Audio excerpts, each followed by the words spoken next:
அனைவருக்கும் வணக்கம். ஓம் நமச்சிவாயா. இன்னைக்கு நம்ம பார்க்க போற ஜாதகம் வந்து நம்மள்ட்ட கன்சல்டிங் வந்த ஜாதகம் தான். ஒரு 6 மாதத்துக்கு முன்பு வந்திருந்தாங்க, ஜாதகத்தை கொடுத்துருந்தாங்க. இந்த ஜாதகத்தை பற்றி நான் ஏற்கனவே போட்டிருக்கேன். ஹெட்டிங் வந்து என்ன பார்த்தீங்கன்னா, குடும்பஸ்தானத்தை கெடுத்த பாவத்துவ ராகுதசை. இந்த ஹெட்டிங்கில் நான் ஒரு வீடியோ ஏற்கனவே போட்டிருப்பேன். அந்த வீடியோவை போய் பார்க்கணுன்னா கூட நீங்கள் போய் பார்க்கலாம். இந்த ஜாதகம் என்கிட்ட வரும்பொழுது ராகுதசை நடந்துட்டு இருக்கிறத வச்சு 2ஆம் இடத்துல பாவத்துவமாக இருக்குது, கணவன் மனைவி இடத்துல பிரச்சனை இருக்கும் அப்படின்னு சொல்லும்போது, உங்களை நான் ஃபாலோ பண்ணுறேன், நீங்கள் இதை சொல்லிடுவீங்கன்னு எனக்கு தெரியும், கணவன் இறந்துட்டாரு, என்ன பண்ணலாம், அடுத்து எப்படி வாழ்க்கை, குரு திசை எப்படி இருக்கும், இதுதான் கன்சல்ட்டிங்காக அந்த ஜாதகம் வந்திருந்தது. இப்போ அந்த ஜாதகத்தையே நான் போட சொல்கிறேன், டிகிரி அமைப்பு கொடுக்க சொல்கிறேன். இந்த ஜாதகப்படி 2ஆம் இடத்துல ராகு இருந்து சனியுடைய பார்வையில் பாவத்துவமாக இருக்கிறதுனால ராகு தசையில் சூரிய புத்தி, இந்த லக்னத்துக்கு அட்டமாதிபதியாக வரக்கூடிய அந்த சூரிய புத்தியில் அட்டமாதிபதி யாரை கொள்வார் அப்படிங்கிற ஒரு பெரிய டாப்பிக்கே நம்ம குருஜி அவர்கள் நடத்தினாங்க. அட்டமாதிபதி நம்மளை தான் கொள்வார் அப்படிங்கிறது அவசியம் கிடையாது. எந்த உறவு நிலை அப்போ வீக்காக இருக்குதோ, இப்போ குடும்பஸ்தானம் ராகு 2ஆம் இடத்துல இருக்கிறதுனால அந்த தசாநாதனை பாதிக்கணும் அப்படிங்கிற அடிப்படையில் அந்த 2ஆம் வீட்டு இடத்துல கெடுபலன்களை கொடுக்கணும். பாவத்துவமாக இருக்கிறார்ல, அப்போ இந்த அட்டமாதிபதி புத்தியில் கணவரை இழக்க வச்சிட்டாரு. 2ஆம் கணவர் போயிட்டாலே ஆட்டோமேட்டிக்காக தனஸ்தானமும் வீக் ஆயிரும், குடும்பமும் பார்த்துக்கோங்க. அந்த பிரச்சனையை இந்த நபர் சந்திச்சார். இதை நான் சொல்லியிருந்தேன். இதுக்கு என்னங்க பண்ணலாம், அடுத்து மறுமணம் எதுவும் வாய்ப்பு இருக்குதா என்னன்னு கேட்கும் பொழுது, இந்த ஜாதகத்துக்கு குரு திசை வரவு இருந்தது. குரு திசை இப்போ 2026 4வது மாதம், அந்த 4வது மாதம் கிட்ட குரு திசை வர்றதுனால குரு திசை 5ஆம் இடத்துல நல்ல நிலைமையில இருக்கிறனாலையும் 3-12ஆம் அதிபதியாக 3ஆம் அதிபதியாகவும் 12ஆம் அதிபதியாக வரக்கூடியவர். 3ம் தாம்பத்திய சுகத்தை கொடுக்கக்கூடிய இடம் தான், 12ம் தாம்பத்திய சுகத்தை கொடுக்கக்கூடிய இடம் தான். 5ஆம் இடத்துல இருந்து 11ஆம் இடத்தை பார்வை செய்து 11ஆம் இடத்தை வலுப்படுத்துறதுனால மறு திருமண வாய்ப்புகள் குரு திசையில் கண்டிப்பாக உண்டு. சுக்கிரனுடைய வீட்டில் அவர் அமர்ந்திருக்கிறதுனாலையும் கண்டிப்பாக தாம்பத்திய சுகம் உண்டு. சுக்கிரனும் பாதிக்கப்படாமல் தான் இருப்பார் அப்படிங்கிற அடிப்படையில் நான் சொல்லியிருந்தேன், ப்ரெடிஷன் சொல்லியிருந்தேன். இப்போ ஒரு ரீசெண்டாக ஒரு 2 நாளைக்கு முன்னாடி உங்களுடைய ஜாதகம் வந்திருந்தது. ஒரு நபருடைய ஜாதகத்தை கொடுத்து மறுமணத்துக்கு, இப்படி ஏற்கனவே 6 மந்த்துக்கு முன்னாடி உங்கள்கிட்ட நான் ஜாதகம் பார்த்துருந்தேன். இப்போ மறுமணத்துக்கு இந்த ஜாதகம் வந்திருக்குதுங்க, இது ஓகே தானா என்ன அப்படின்னு பார்த்து சொல்லுங்க அப்படிங்கிறது அனுப்பி விட்டுருந்தாங்க. இவங்க ஜாதகப்படி குரு திசையில் கண்டிப்பாக மறு திருமண வாய்ப்புகள் உண்டு.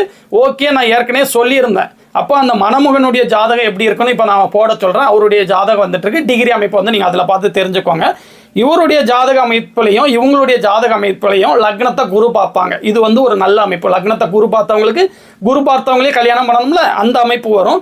2 பேர்த்துக்குமே சுக்கிரன் பாதிப்படையாமல் இருப்பாங்க. இது இன்னொரு நல்ல அமைப்பு. இந்த 2 நல்ல அமைப்பு இருக்கிறது ஒரு பெரிய கொடுத்து வச்ச அமைப்பு தான். 2 பேருமே ஆட்சி அப்படிங்கிற ஒரு வலுவில் இருப்பாங்க. பெருசாக பாதிப்படையாமல் ராகுவோடையோ சனியோடையோ அமாவாசை சந்திரனுடைய நெருங்கி பாதிப்படையாமல் இருப்பாங்க. இது இன்னொரு ஒரு ப்ளஸ் பாயிண்ட்டுங்க. இந்த 2 சேமாக வேற இருந்தது. இவருக்கும் குருதசை தான். இந்த லக்னத்துக்கு சனியின் லக்னங்களை விட, சனியை சமங்கிற வலிமையில் நினைக்கக்கூடிய சனியின் லக்னங்களை விட சிம்ம லக்னத்துக்கு அவர் நல்லது செய்கிறவர் தான். 8ஆம் அதிபதி ஆகனா கூட அவர் 9ஆம் வீட்டில் உட்காந்து அவர் 5ஆம் வீட்டோட தான் தொடர்பில் இருப்பார். 1, 5, 9 இந்த முக்கோணம், அந்தஸ்தை குறிக்கக்கூடிய அந்த முக்கோணம் செயல்படும். இவருக்கு ஏன் தாமத திருமணம், இவருக்கு இதுதான் ஃபர்ஸ்ட் திருமணம். காரணம் என்னன்னு பார்த்தீங்கன்னா, 7ஆம் இடத்துல சனியுடைய பார்வை, ராகுவுடைய இருப்பு, 5ஆம் இடத்துல சனி உட்கார்ந்துருப்பாரு, புத்திர தோஷம். இந்த மாதிரி அமைப்புகளில் இவருக்கு தாமத திருமண அமைப்புகள் வந்தது உண்மைதாங்க. ஆனால் இப்போ குரு திசை இவருக்கு நடந்துட்டு இருக்கு. குரு திசையில் சுக்கிர புத்தி நடந்துட்டு இருக்குது. குரு திசை 9ஆம் இடத்துல உட்காந்து 3ஆம் வீட்டை தொடர்பு கொள்றதுனாலையும் சுக்கிரன் இந்த லக்னத்துக்கு 3ஆம் அதிபதியாகவே வர்றதுனாலையும் பொதுவாகவே சுக்கிரன் காம சுகத்தை கொடுக்கணும் அப்படிங்கிற அடிப்படையில் இந்த குரு திசையில் சுக்கிர புத்தியில் இவருக்கு கண்டிப்பாக திருமணம் முடிஞ்சிடும். குரு திசை நல்லா தான் இருக்கும். அடுத்து வர்ற சனி திசையை நம்ம பார்க்கணும்ல, குரு திசை மட்டும் எப்படி இருக்குது அப்படிங்கிறது 2ஆம் திருமணம் நீடிச்சு நிலச்சி இருக்கணும், நல்லபடியாக இருக்கணும் அப்படிங்கிற அடிப்படையில் இவங்களுக்கு வர்ற சனி திசை இவருக்கு வருமே. இவர் வேற சிம்ம லக்னத்தில் பிறந்திருக்காரு, 6ஆம் அதிபதியாக வரக்கூடியவரே அப்படின்னு பார்க்கும்போது 6ஆம் வீட்டுக்கு 12ல் மறைஞ்சி 5ஆம் இடத்துல இருந்தால் கூட ஒரு குருவுடைய பார்வையில் சுபத்துவமாக இருக்கிறதுனால இந்த சனி பெரிய கெடுதல்களை செய்ய மாட்டார். 7ஆம் அதிபதியாகத்தான் செயல்பட போகிறாரு அப்படிங்கிற அடிப்படையில் நான் இந்த ப்ரொஃபைலுக்கு ஓகே சொன்னேன். நோய் தொந்தரவுகள், ஏன்னா ஏற்கனவே ஒரு கணவர் இறந்துட்டார்ல, அந்த பயம் இருக்கும்ல, நோய் அதே மாதிரி ஆயில் அதெல்லாம் எப்படி இருக்கும்னா, 6ஆம் இடத்துல செவ்வாய் உச்சமாக இருக்கிறதுனால அந்த பாவகத்தை நசிப்பார். 6ஆம் இடத்துல ஒரே ஒரு பாவிகள் இருக்கிறது நல்லது. அந்த பாவகம் நசியும் அப்படிங்கிற அடிப்படையில் கடன், நோய், எதிரி, வம்பு வழக்கு கிடையாது.